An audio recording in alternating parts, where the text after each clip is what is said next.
వృద్ధాప్యం ముందు తను ప్రేమించిన పిల్లలందరిలో కూడా చాలా శ్రేష్టమైన వాడిగా, యథార్థమైన కుమారుడిగా యోసేపు కనిపిస్తాడు. యోసేపు ఈ ఇశ్రాయేలు అంటే యాకోబు ఇశ్రాయేలుగా మార్చబడిన తర్వాత తనకు పుట్టిన 12 మంది సంతానంలో ఒక ప్రత్యేకమైన వాడిగా యోసేపు తన తండ్రి ముందు కనిపిస్తాడు. ఎందుకు అంటే చాలా యథార్థవంతుడిగా ఉన్నాడు. తండ్రి ఎదుట చాలా ఉత్తమమైన వాడిగా. చూడండి, ఆదికాండము 37వ అధ్యాయం 2వ వచనంలో యోసేపు వారి చెడుతనమును గూర్చి సమాచారము తన తండ్రి యొద్దకు తెచ్చుచూ ఉండేవాడు. అంటే ఇక్కడ తండ్రి దగ్గర అంటే యాకోబునకు చాలా ఇష్టమైన వాడిగా యోసేపు బ్రతుకుతున్నాడు, తన చిన్న కుమారుడు. ఎందుకు యోసేపుని యాకోబు అంతగా ప్రేమించాడంటే ఆ మిగిలిన పిల్లలందరూ ఒక రకంగా ఉన్నారు, యోసేపు మాత్రము యథార్థవర్ధనుడుగా బ్రతుకుతా ఉన్నాడు. వాళ్ళు ఒకవేళ ఏదైనా తప్పు చేసినప్పుడు ఆ తప్పును సమర్థించకుండా వాళ్ళు చేసిన ఆ దుష్ట క్రియలను తన తండ్రి దగ్గరికి వచ్చి పలానా వాడు ఇట్లా చేశాడు నాన్న, పలానా వాడు ఇట్లా చేశాడని చెప్పి ఆ చెడు సమాచారం అంతా కూడా అయోగ్యమైన తన అన్నల యొక్క ప్రవర్తన గురించి తన తండ్రికి ఉన్నట్టుగా తెలియచేసేవాడు. అందుకు యాకోబు కూడా చాలా ఇష్టపడుతూ ఉండేవాడు యోసేపు. యోసేపు అనే మాటకు అర్థం ఏంటంటే ఫలించడు కొమ్మ. ఇతడు ఏ సందర్భంలో ఉన్నప్పటికీ కూడా దేవుడు తనను అంతకంతకు అభివృద్ధి చేస్తూనే ఉన్నాడు. చూడండి, మనం అనేక సందర్భాల్లో మన యథార్థతను బట్టి, మనలో ఉన్న నమ్మకత్వాన్ని బట్టి అనేక శ్రమలు పొందవలసిన పరిస్థితులు వస్తుంటాయి. అనేక సందర్భాలు మనం అనుకుంటాం, మనం నీతిగా బ్రతుకుతున్నాం కదా, యథార్థంగా బ్రతుకుతున్నప్పుడు నేనెందుకు ఈ కష్టాలు పడాలి, నేనెందుకు ఈ అవమానాలు ఎదుర్కోవాలి అని మనము అనేక సందర్భాలు మనం అనుకుంటాం.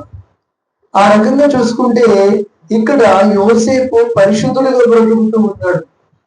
ఎంత పరిశుద్ధుడిగా అంటే కనీసం ఏమాత్రం తప్పు లేని వాడిగా బాల్య దినముల నుండి కూడా దేవునికి లేకపోతే తన తండ్రికి చాలా ఇష్టమైన వాడిగా బ్రతుకుతున్న తన యథార్థతను బట్టి తన కుటుంబంలో ఉన్న వాళ్ళే అసూయపడ్డారు. చూడండి, పగబట్టారట. ఆ విషయాన్ని మనం జ్ఞాపకం చేసుకుంటూ 4వ వచనంలో అతని సహోదరులు తమ తండ్రి అతను తమ అందరికంటే ఎక్కువగా ప్రేమించడం చూసినప్పుడు వారు అతని మీద పగబట్టి పగబట్టేశారు. అంతేకాదు, ఇంకా మనం చూస్తే 11వ వచనంలో ఉంటాడు, అతని సహోదరులు అతని యందు అసూయపడి. ఎందుకు అసూయపడ్డారు? తన సొంత అన్నలే. అంటే తన తండ్రి ఇక్కడ యోసేపును మరీ ఎక్కువగా ప్రేమించటం వాళ్ళు చూస్తున్నప్పుడు తన సొంత అన్నదమ్ములే తన మీద పగబట్టేశారు, అసూయపడ్డారు. అంటే కొన్ని సందర్భాల్లో మనం జ్ఞాపకం చేసుకో, మన అభివృద్ధిని ఎవరో కాని వాళ్ళు, ఎదుటి వాళ్ళు తట్టుకోలేరు కదా అని మనం అనుకుంటాం. కానీ అనేక సందర్భాలు సొంత ఇంటి వారు కూడా మన అనుకున్న వాళ్ళు మన అభివృద్ధిని చూసి ఓర్వలేని వాళ్ళుగా అనేక సందర్భాలు ప్రవర్తిస్తుంటారు. ఉదాహరణ ఇదే.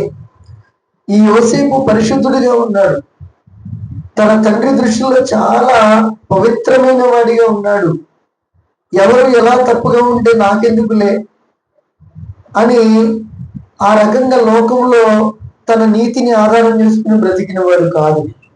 లేకపోతే ఎవరు ఎట్లా ఉంటే నాకెందుకులే, నేను మాత్రం పరిశుద్ధంగా ఉన్నాను కదా, నా భక్తిని నేను కొనసాగిస్తున్నాను కదా అనుకోలా.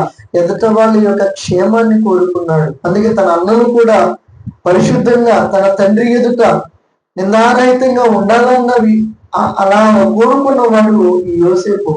ఈ యోసేపులో అనేక విషయాలు ప్రియులారా మనం యేసు ప్రభువులో కనపడుతున్నాం. యేసు ప్రభు ఈ లోకం తన తండ్రి చేత చక్కగా పంపించబడ్డాడు.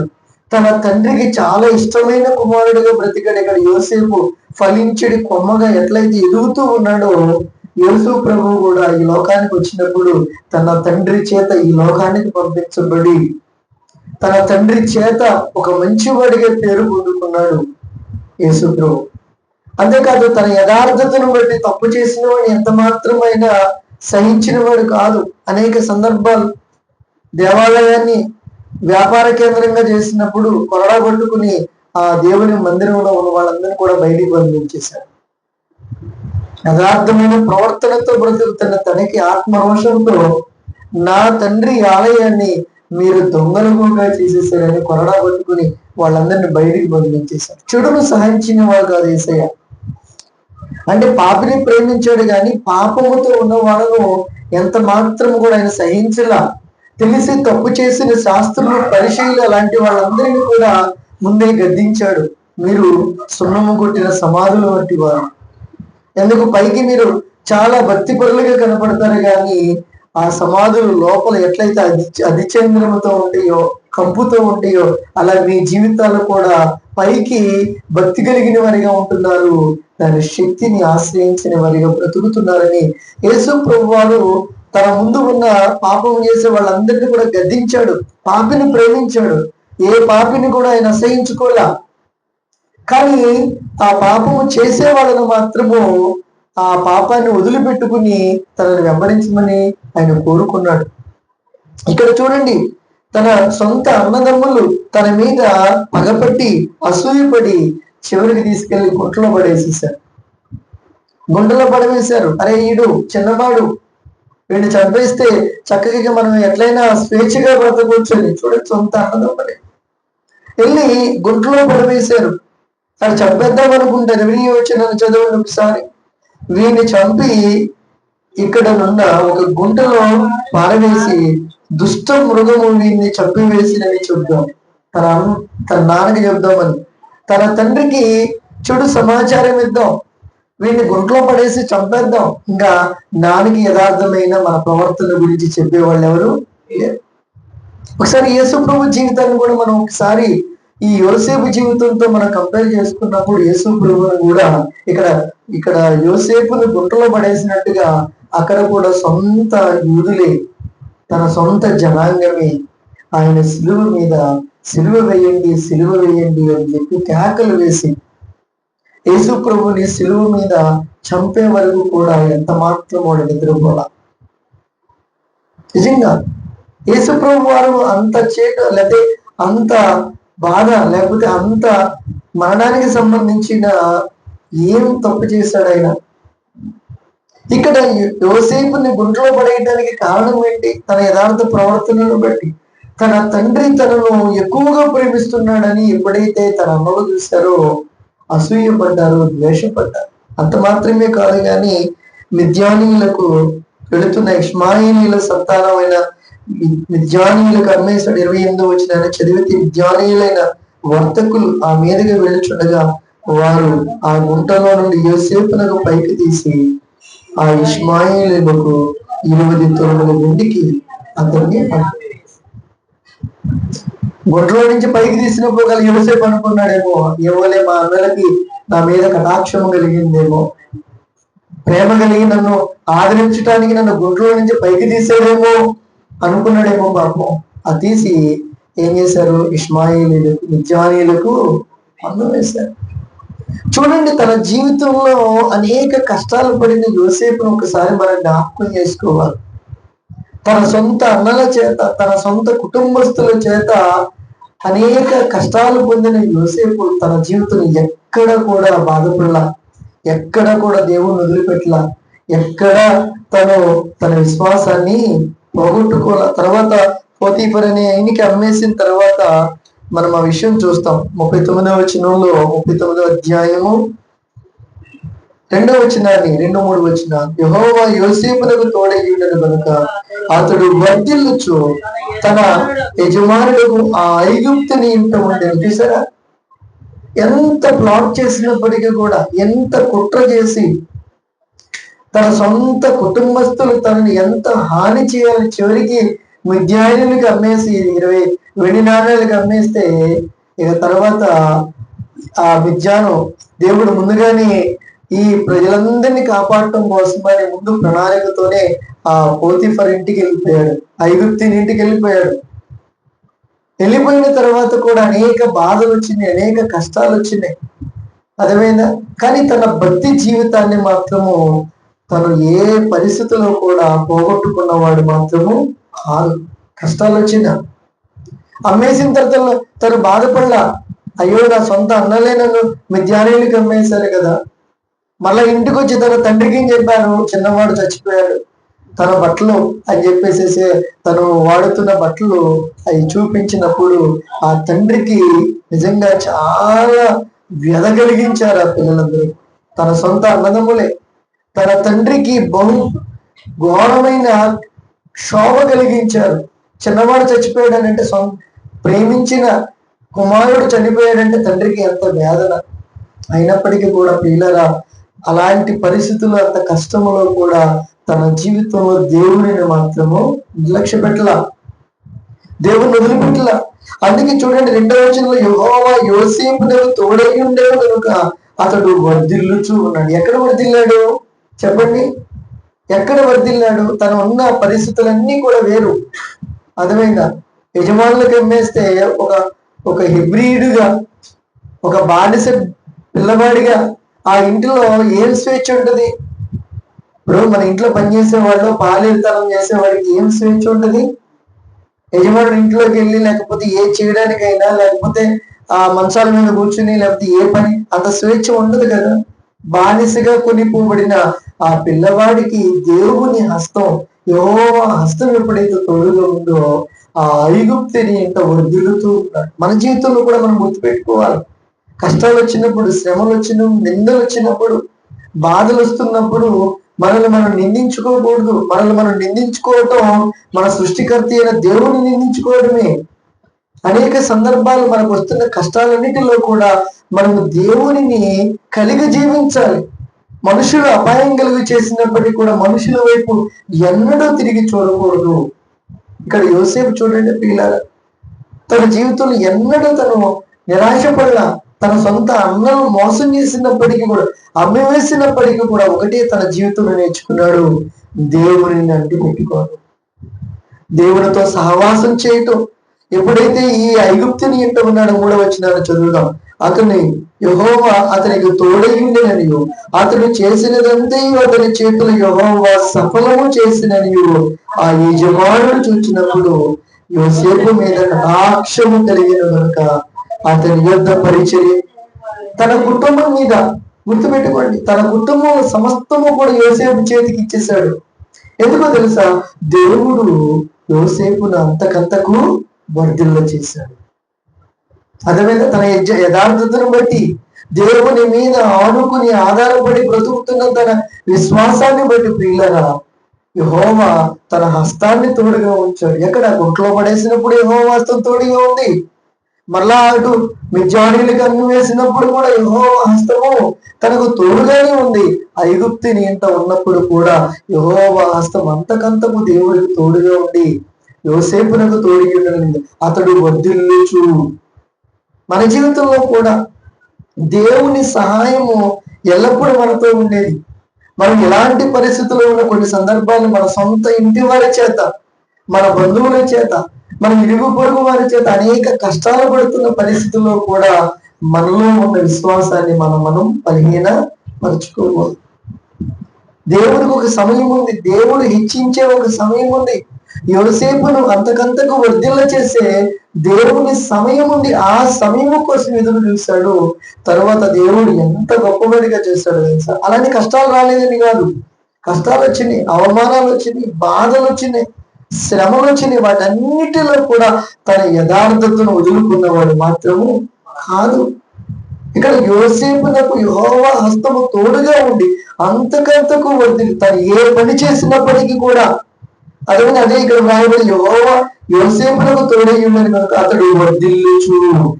ఆ యజమానుని ఇంట వర్ధిల్లుతూ ఎంత నమ్మకస్తుడిగా ఉన్నాడంటే చివరికి ఆ ఇంటిలో ఉన్న సమస్తాన్ని కూడా యోసేపుకి అప్పగించేసి, అంటే ఒక బానిసగా తీసుకురాబడ్డ ఆ హెబ్రీ బాలుడు, ఆ యవనస్తుడికి ఆ కుటుంబంలో ఉన్న యజమానుడు సమస్తాన్ని తన చేతికి ఇచ్చేసాడంటే ఎంత నమ్మకముగా.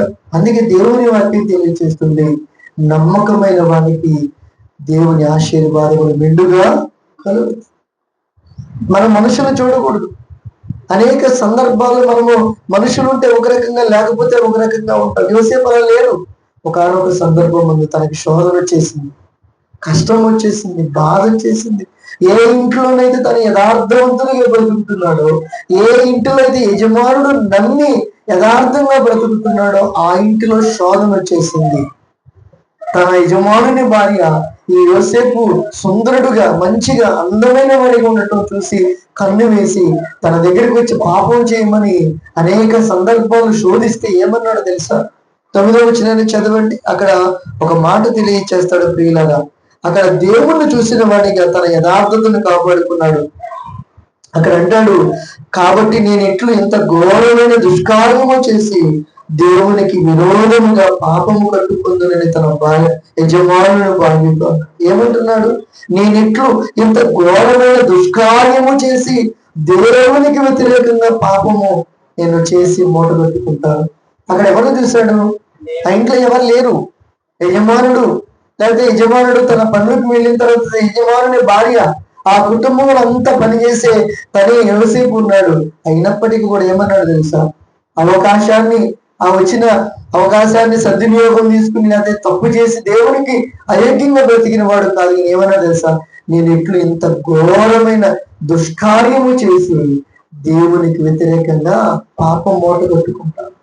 అక్కడికి పారిపోయాడు, పాపానికి దూరంగా పారిపోయాడు.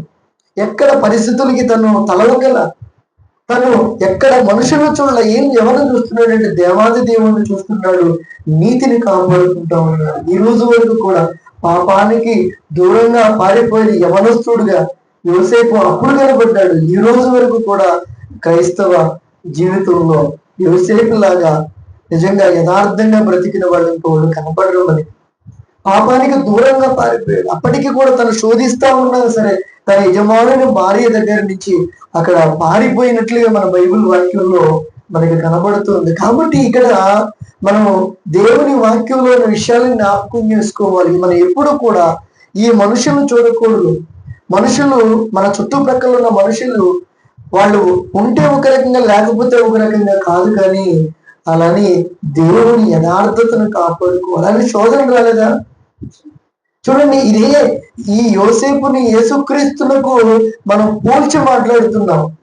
అక్కడ గుంటలో పడవేయబడినప్పుడు యెహోవా హస్తము తోడుగా ఉన్నట్టు యేసయ్యకి ఎప్పుడూ తన తండ్రి తోడుగానే ఉన్నాడు. తరువాత తను పాపము లేని వాడిగా పరిశుద్ధుడిగా బ్రతికాడు. యేసు ప్రభు ఎక్కడ తప్పు చేయాల, ఏ పరిస్థితుల్లో కూడా తన ప్రేమను బట్టి అనేకులను పాపులను మార్చాడు, పాపులకు మిత్రుడిగా ప్రవర్తించాడు.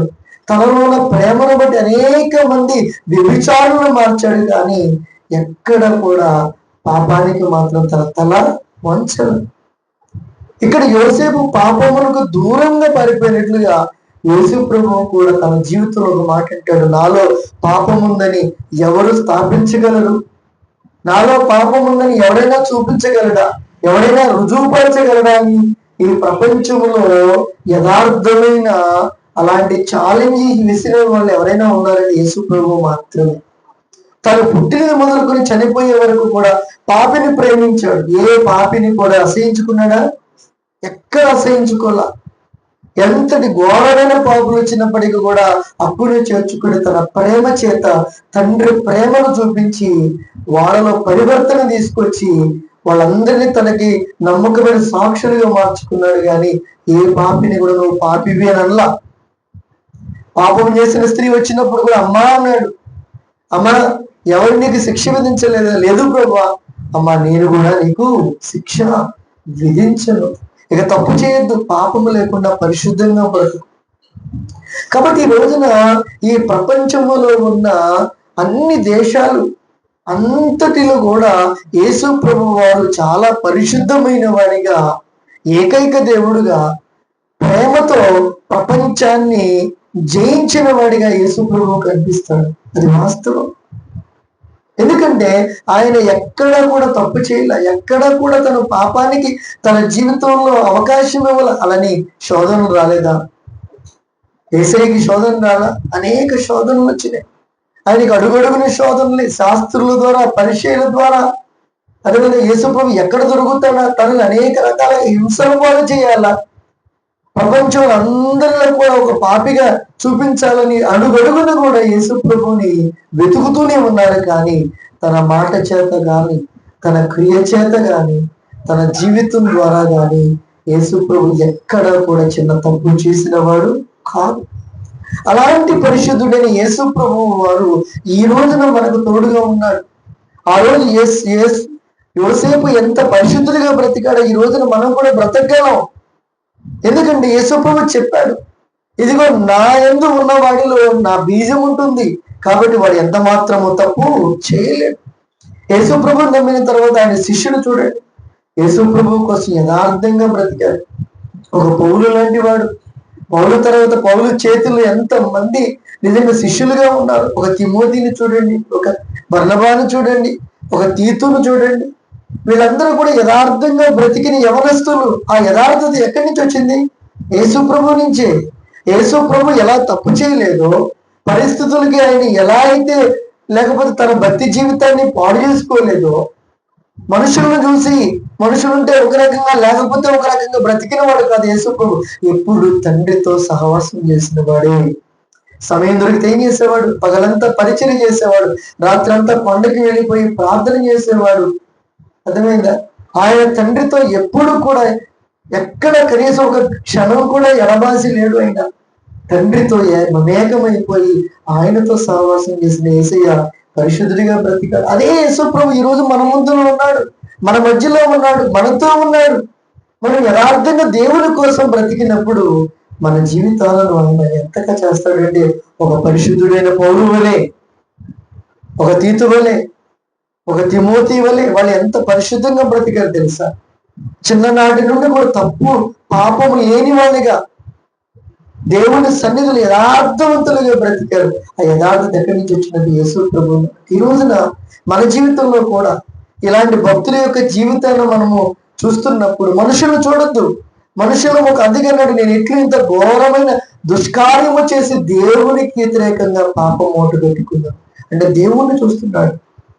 యోసేపు దేవుణ్ణి చూస్తున్నాడు. తను ఎక్కడ ఉన్నప్పటికీ కూడా తన జీవితాన్ని ఈ యలోక సంబంధమైన పాపము చేత మలినము చేసుకున్నవాడు కాదు. ఈ క్రమంలో శోధన రావని కాదు, శోధనలు వస్తాయి, కష్టాలు, బాధలు ఇవన్నీ వస్తాయి. యేసుప్రభు ఏమంటాడు తెలుసా? హెబ్రీయులకు రాసిన పత్రిక, మన ప్రధాన యాజకుడు మనతో సహానుభావము లేనివాడు కాడు గాని అన్ని విషయాలలో మనవలని శోధింపబడినప్పటికీ ఆయన పాపము లేనివాడిగా బ్రతికాడు. మన మీద శోధింపబడ్డాడు యేసయ్య, అన్ని విషయాలలో కూడా శోధింపబడ్డాడు. కానీ ఎక్కడ కూడా శోధనకు లోనైపోయి తన భక్తి జీవితానికి కళంకం తెచ్చుకోవాలి. అలాంటి యేసుప్రభు ఈ రోజున మన కోసం ఆయన కల్వరి శిలువలో ప్రాణం పెట్టాడు. అదే పరిశుద్ధుడైన దేవుడు ఈ లోకంలో ఉన్న పాపులైన మన కోసము తన యవన కాలపు రక్తాన్ని కార్చి తన జీవితాన్ని పరిశుద్ధంగా కాపాడుకుని ఈ రోజున యేసుక్రీస్తు తన రక్షణ చేత ప్రపంచంలో ఉన్న మనుషులందరినీ రక్షిస్తున్నాడు. అలాంటి యేసు ప్రభు బిడ్డలుగా మనం ఎప్పుడైతే బ్రతుకుతామో నిజంగా మనం ఏ పని చేసినప్పటికీ కూడా దేవుని హస్తం మనకు తోడుగా ఉంటుంది. మనం వర్ధిల్లుతాం. మనము చేసే ప్రతి పనిలో కూడా అంతకంతకు మనం వర్ధిల్లేవాడిగా ఉంటాం. ఇక్కడ చూడండి, ఐగుప్తిని ఉంటాన్న యోసేపు అంతకంతకు వర్ధిల్లి చివరికి ప్రధానమంత్రి, రాజు తర్వాత ఒక ప్రధానమంత్రి పొజిషన్ కి ఆయన తన భక్తి జీవితాన్ని యథార్థమైన దేవుని పాదాలు పట్టుకుని బ్రతికాడు. తన జీవితాన్ని అనేకులకు మాదిరిగా చేసుకున్నాడు. ఈ రోజు మన జీవితంలో కూడా యేసు ప్రభువుని జ్ఞాపకం చేసుకుని మనం ఏ పని చేసినప్పటికీ కూడా, మనం ఎక్కడ ఉన్నా ఏ పని చేసినా దేవుని హస్తం అంటే దేవుని తోడు మనతో ఉంటుంది. నేను ఎక్కడ కూడా దేవుడు అన్యాయం చేయడు. నేను ఎక్కడ కూడా ఒక పాపిలా చూడడు. ఆయన దగ్గరికి వచ్చిన ఏ పాపిని కూడా ఆయన పాపి అనలా. వచ్చిన వాళ్ళందరూ మనుషులందరూ పాపి పాపి అన్నారు. కానీ యేసయ్య తన ప్రేమను చూపించి హక్కును చేర్చుకున్నట్లుగా అంత గొప్ప దేవుడు ఈ లోపల ఎవరున్నారు? యేసయ్య లాంటి ప్రేమ కలిగిన వాళ్ళు ఎవరున్నారు? మనం ఎంత దౌర్భాగ్యంగా బ్రతుకుతున్నప్పటికీ, మనం ఎంత అయోగ్యులుగా బ్రతుకుతున్నప్పటికీ కూడా ఎన్నడూ నిన్ను అసహించుకోకుండా మన కోసము తన ప్రాణాన్ని పెట్టి, మన కోసము తన చేతులు చాచి ప్రతి దినము కూడా మన కోసము బాధపడుతున్న యేసు ప్రభు వారి యొక్క ప్రేమను తెలుసుకోండి. ఆ ప్రేమ చాలా గొప్పది. అది ఎల్లప్పుడూ మన కోసము ఎదురు చూస్తున్న ప్రేమ. ఆ రోజు ఒక్క రోజు ఆయన చనిపోవడం కాదు, ఈ రోజు వరకు కూడా ఈ ప్రపంచంలో మనుషులందరినీ రక్షించడం కోసమని తండ్రి కుడి పార్శ్వమున కూర్చుని విజ్ఞాపన చేస్తున్నాడు. మన క్షేమము కోరుకుంటున్న యేసు ప్రభువుని ఈ రోజున మన జీవితంలో, మన హృదయంలో పెట్టుకుని బ్రతికినప్పుడు, మనం చేసిన ప్రతి పనిలో, మనం చేసే ప్రతి ప్రయత్నాలలో, మన జీవితంలో దేవుని కృప మనకి తోడుగా ఉంటుంది. అలాంటి పరిశుద్ధులైన యేసు ప్రభు యొక్క కృప వాక్యం ఉంటున్న మనకు తోడుగా ఉండదుగా. ప్రార్థన చేసుకుందాం. అందరూ తలలు వంచండి. యోసేపు లాంటి పవిత్రత నాకు దయచేయనైనా.